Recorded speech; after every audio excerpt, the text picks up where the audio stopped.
Assalamualaikum warahmatullahi ta'ala wabarakatuh. Alhamdulillah, Allahumma sholli ala Sayyidina Muhammadin wa ala ali Sayyidina Muhammad, amma ba'du.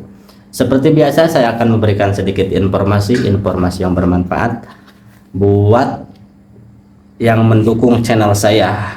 Di sini ada beberapa informasinya. Ini informasi dari Abraham Samad. Ilma, saya dijemput paksa, disekap dan disuruh lepas jilbab. Oh, ini sama yang berkaitannya dengan grip. Nomor 2, tragedi Bawaslu berdarah. Putra saya masih SMP, peluru bersarang di paru-parunya. Ini informasinya dari Mahdilog Forum. Terus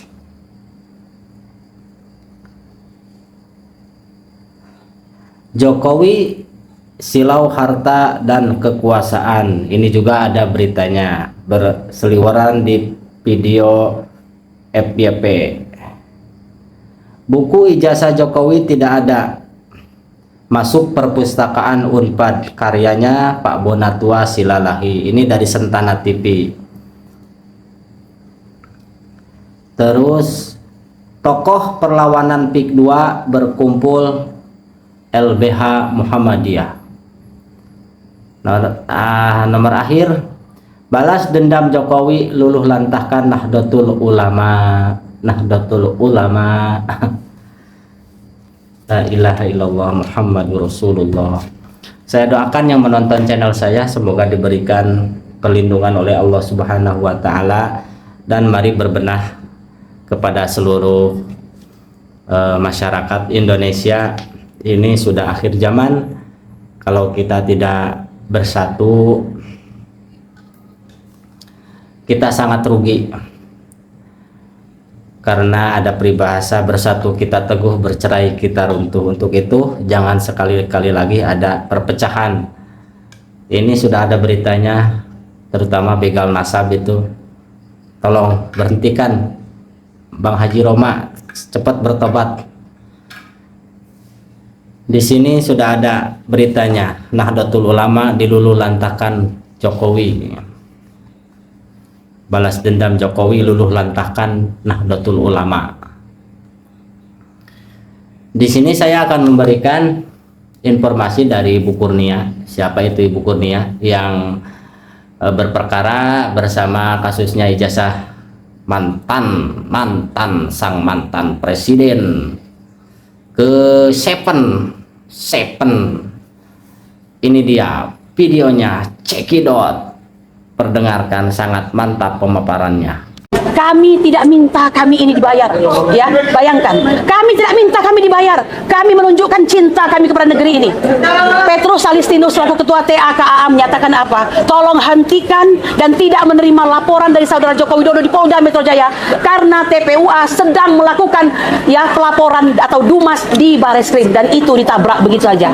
Anda harus mengetahui pasal 108 KUHP, negara meminta kami untuk ikut serta seluruh rakyat ini dalam penegakan kebenaran dan keadilan. Anda cek di Komjak, Anda cek undang-undang tentang Kompolnas, Anda cek undang-undang Sikdisnas, bahwa pasal 68 itu jelas-jelas menyatakan untuk memberikan suatu, katakanlah, vokasi, memberikan ijazah, memberikan hal-hal yang sifatnya pendidikan, itu ada tata caranya, dan bagi yang melanggar akan mendapatkan hukuman penjara selama 5 tahun serta denda 500 juta. Bayangkan betapa besarnya masalah ini. Lalu mengapa kami yang berusaha untuk membela ini dikejar-kejar? Belum lagi ya, PP nomor 43 tahun 2018 yang jelas-jelas mengatur dua hal. Pertama, keikutsertaan masyarakat dalam penegakan hukum, dan pemberian hadiah sampai 200 juta bagi mereka yang ikut serta dalam menegakkan, yaitu penangkalan terhadap korupsi. Lalu mengapa kami masih terus dikejar-kejar? Jadi tolong Pak Presiden Prabowo, tolonglah ini diperhatikan. Tolonglah siapapun, termasuk di sekeliling Pak Prabowo yang mungkin biasa mendengarkan ocehan-ocehan anak negeri kami ini, memberikan satu kritik atau masukan itu karena sayang dengan kondisi sekarang ini, Pak. Sayang dengan negeri ini, Pak. Jangan sampai negeri ini dipecah belah sama termul-termul yang sangat luar biasa, termul-termul yang cabul. Loh, ini tersangkanya masih di sini. Barang buktinya masih tidak jelas apa. walaupun katanya sekian ribu atau sekian juta barang bukti.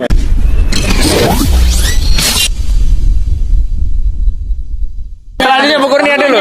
Hanya untuk saya. Bu Kurnia. Ya, maju aja. Buat Bu Kurnia. Ya, saya pegang. Oh ya. Bismillahirrahmanirrahim.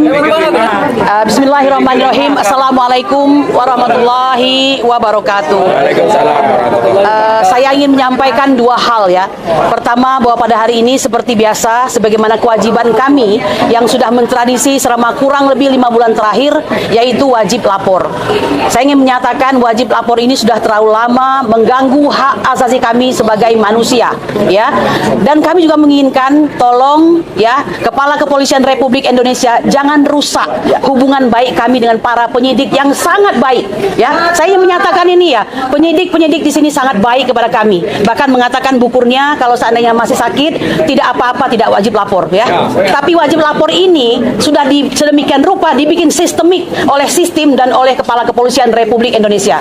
Jangan ganggu hubungan kami dan jangan ganggu kehidupan kami walaupun status kami hari ini adalah tersangka, ya. Dan tersangka lainnya yang mempunyai tugas dan pekerjaan yang sesekali keluar negeri karena dia adalah mutawif, ya, itu juga terganggu.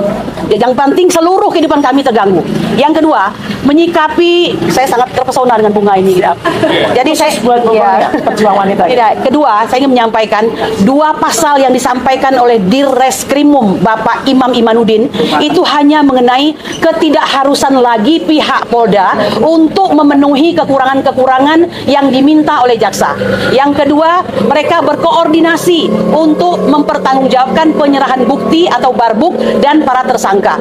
Tidak ada kata-kata tentang P21 karena itu memang bukan hak daripada Polda Metro Jaya. P21 adalah hak daripada kejaksaan. Oleh karena itu jangan suka comot-comot dan rebut-rebut apa yang merupakan pekerjaan orang lain dan tanggung jawab orang lain. Saya ingin mengatakan, kalaupunlah ada P21, come on ya, tolong simak dahulu kalau begitu. Bagaimana dengan perkara Firly Bahuri yang telah menjadi tersangka sejak 22 November 2023 dan saat ini masih sebagai tersangka dan telah lewat 3 tahun tidak juga dilakukan penahanan. Bagaimana dengan Sylvester Matutina, ya, yang dimana Kejaksaan Tinggi berkoordinasi dengan Kejaksaan Jakarta Selatan melakukan tabur, ya, apa itu tabur? Tangkap buronan, tidak juga mampu. Sedangkan dia pada posisi kasus kasasi sudah sejak tahun 2019. Apa kami masih juga akan terus dikejar-kejar? Lalu yang ketiga, jangan pernah mencoba untuk ya seakan-akan menegakkan aturan padahal tidak sama sekali, padahal mengkriminalisasi jika saya katakan seseorang yang berinisial Fufu Fafa itu ya tidak pernah sama sekali dilakukan pencarian orangnya siapa, penyelidikan siapa orangnya, kemudian dilakukan penangkapan dan penahanan, sedangkan dia sudah jelas-jelas terindikasi adalah seseorang yang hari ini cukup penting, bahkan sangat penting posisinya di negeri Republik ini. Nah, oleh karena itu, apa alasan Anda mengejar-ngejar kami?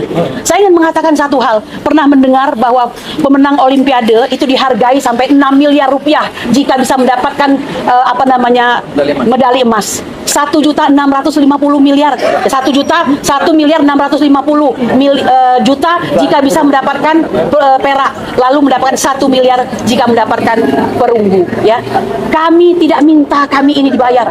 Ya, bayangkan, kami tidak minta kami dibayar. Kami menunjukkan cinta kami kepada negeri ini. Petrus Salistinus selaku Ketua TAKAA menyatakan apa? Tolong hentikan dan tidak menerima laporan dari Saudara Joko Widodo di Polda Metro Jaya karena TPUA sedang melakukan ya pelaporan atau dumas di Bareskrim dan itu ditabrak begitu saja. Anda harus mengetahui pasal 108 KUHP, negara meminta kami untuk ikut serta seluruh rakyat ini dalam penegakan kebenaran dan keadilan. Anda cek di Komjak, Anda cek undang-undang tentang Kompolnas, Anda cek undang-undang Sikdisnas bahwa pasal 68 itu jelas-jelas menyatakan untuk memberikan suatu katakanlah vokasi, memberikan ijazah, memberikan hal-hal yang sifatnya pendidikan itu ada tata caranya dan bagi yang melanggar akan mendapatkan hukuman penjara selama 5 tahun serta serta denda 500 juta. Bayangkan betapa besarnya masalah ini. Lalu mengapa kami yang berusaha untuk membela ini dikejar-kejar? Belum lagi ya, PP nomor 43 tahun 2018 yang jelas-jelas mengatur dua hal.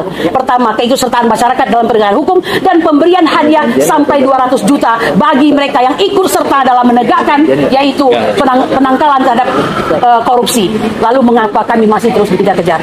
Nah, oleh karena itu, saya terkenang apa yang disampaikan oleh Idi Amin, ya, mantan Presiden Uganda. Apa katanya? Memang ada demokrasi saat menyatakan pendapat dan berkumpul serta berserikat, tetapi saya tidak menjamin apakah ada demokrasi setelahnya. Dan itu dijalankan oleh Joko Widodo. Ya, kami ingin mengatakan kami tidak pantas dibegitukan. Meskipun sebagai pengacara saya merasa akhir-akhir ini kami sudah biasa dibegitukan, ya. Undang-undang tentang advokat dilibas, undang-undang tentang, ya, saksi dan korban semua juga dilibas, tidak pernah diperdulikan demi hegemoni seorang Joko Widodo. Hari ini saya berdiri di sini mengatakan kami sudah cukup bertoleransi. Kami mengatakan hentikan WL yang tidak perlu itu, hentikan cekal terhadap kami. Kalau memang ada, tegakkanlah aturan itu sebagaimana reformasi Polri yang sudah diharapkan oleh Bapak Presiden Prabowo. Bapak Prabowo, kami minta dengan sangat perhatikan ini. Terakhir satu lagi, mohon maaf agak panjang ini, kepada Komisi 3 DPR. Ya, saya ini kebetulan berteman juga dahulu dengan Pak Dr. Habibur Rahman SH.MH. Saya melihat Anda begitu rajin, bahkan menjadi salah satu inisiator utama untuk memberikan perpanjangan usia pensiun kepada Polisian Republik Indonesia.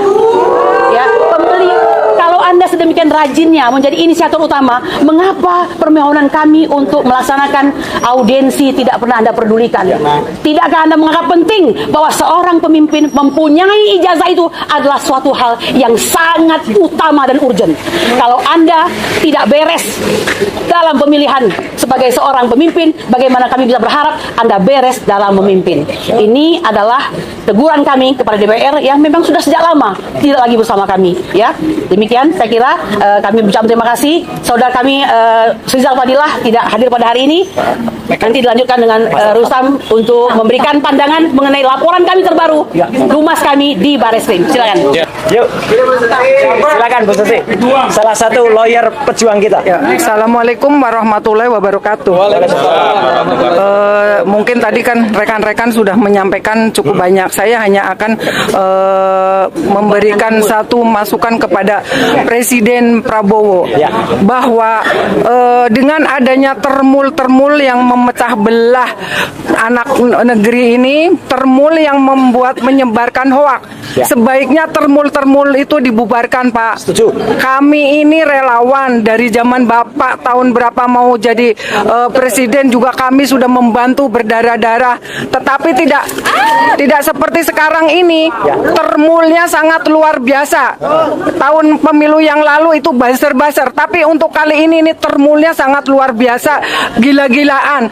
Sudah jelas-jelas sudah bahwa ijazah itu memang tidak bisa dibuktikan bahwa itu asli, dan nyatanya memang seperti Mas Roy bilang 99% asli. Nah, sekarang termul ya 99% palsu ya.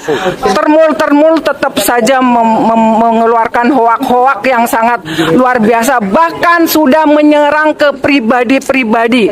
Jadi tolong Pak Presiden Prabowo, tolonglah ini diperhatikan. Tolonglah siapapun, termasuk di sekeliling Pak Prabowo yang mungkin biasa mendengarkan ocehan-ocehan anak negeri kami ini, memberikan satu kritik atau masukan itu karena sayang dengan kondisi sekarang ini, Pak. Sayang dengan negeri ini, Pak. Jangan sampai negeri ini dipecah belah sama termul-termul yang sangat luar biasa, termul-termul yang cabul. Itu kan termul-termul yang sangat mengganggu dan memecah belah anak negeri, dan yang membuat kegaduhan sesungguhnya bukan rekan-rekan kita ini, bukan. Kalau rekan-rekan kita ini semua para pejuang yang tetap pada jalur hukum, dan mereka semua tahu hukum.